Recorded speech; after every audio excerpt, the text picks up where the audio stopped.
Hey, it's Sean the Vinyl Villain here with another episode of Digging in the Crates. The holidays coming up, I'm going to introduce this record right here, the Vince Guaraldi Trio's Charlie Brown's Holiday Hits.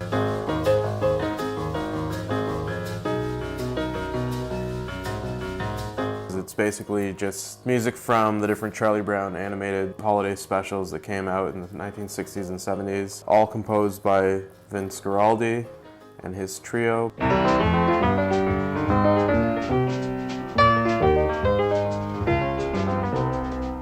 Every year at this time they always play the Charlie Brown Christmas movie, and we all kind of know that Charlie Brown theme song from that particular movie. That was the first, I think, of all the different animated shorts. They based off of the comic strips by Charles Schulz. It's kind of a weird cartoon for kids. They get into the topic about depression and then it just kind of gets brushed off. I feel depressed.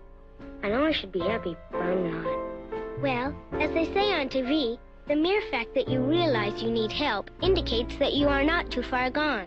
Vince Guaraldi actually died at like a really young age. He was like in his late 40s, and apparently he had a heart attack after coming back from playing a set at some sort of jazz club in LA. Vince Guaraldi Trio's, the Charlie Brown Holiday Hits. It's a cool record.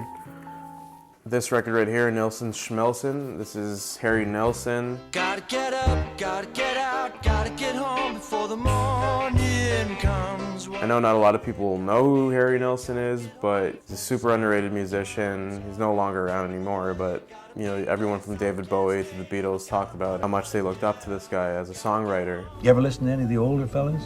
Oh yeah, sure. I like John Lennon.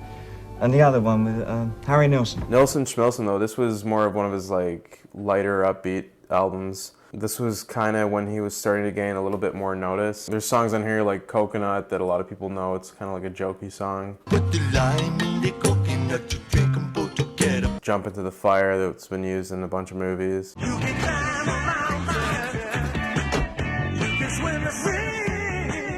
I think the difference with him and a lot of the other songwriters from that time frame too was like he was using tragedy to kind of fuel his writing. One is the loneliest number that you'll ever do. Two can be as bad as one. It's the loneliest number since the number one. One of the songs that he wrote called One is kind of like a really well-known song that was covered by Three Dog Night. He actually wrote that song too after trying to contact somebody and constantly getting the busy signal. Yeah, this guy's super underrated and not a lot of people know about him, so I think he's really cool. You should check his music out. This is Funkadelic, Maggot Brain.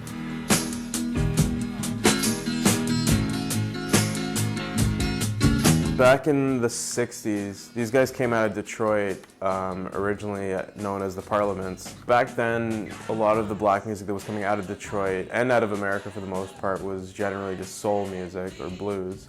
You had Motown Records, who were kind of more so known for their love ballads and more like upbeat, dancey kind of songs. Turn off the jams, motherfucker!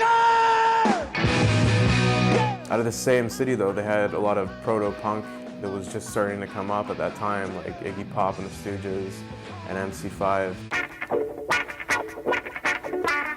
Out of Parliament came Funkadelic, which took on more of that heavy rock sound that was kind of coming out of the other side of Detroit. You had everyone on this record, like Bootsy Collins, a lot of the guys that played in James Brown's band, but one of their more known members was their guitarist Eddie Hazel, who plays crazy guitar and is actually cited as like one of the best guitarists ever. On the song Maggot Brain, there's like an 8-minute guitar solo that he does. Apparently George Clinton and Eddie Hazel, when they were writing that song, did LSD, and the story goes that George told Eddie to basically play the guitar as if he just found out that his mother died.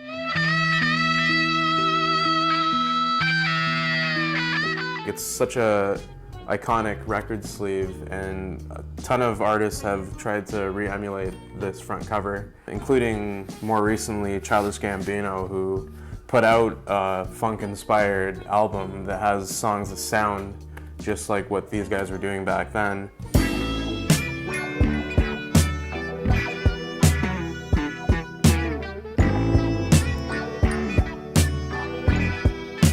And even if you look at their album cover, the album cover is actually pretty comparable to this one, so I think he was trying to pay homage to it. I think it's cool, because if you even turn around to the back here. Hey, do you kids want to get into trouble? Because I know the perfect record just to do that kind of activity to. Because there's one you probably don't know about. It is called Let It Be by The Replacements.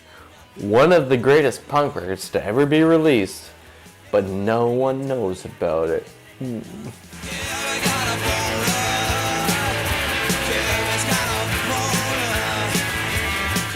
This is one of the greatest records growing up in your teens because it teaches you A, to pull out, it teaches you B, to light more fireworks, and C, make more vandalism.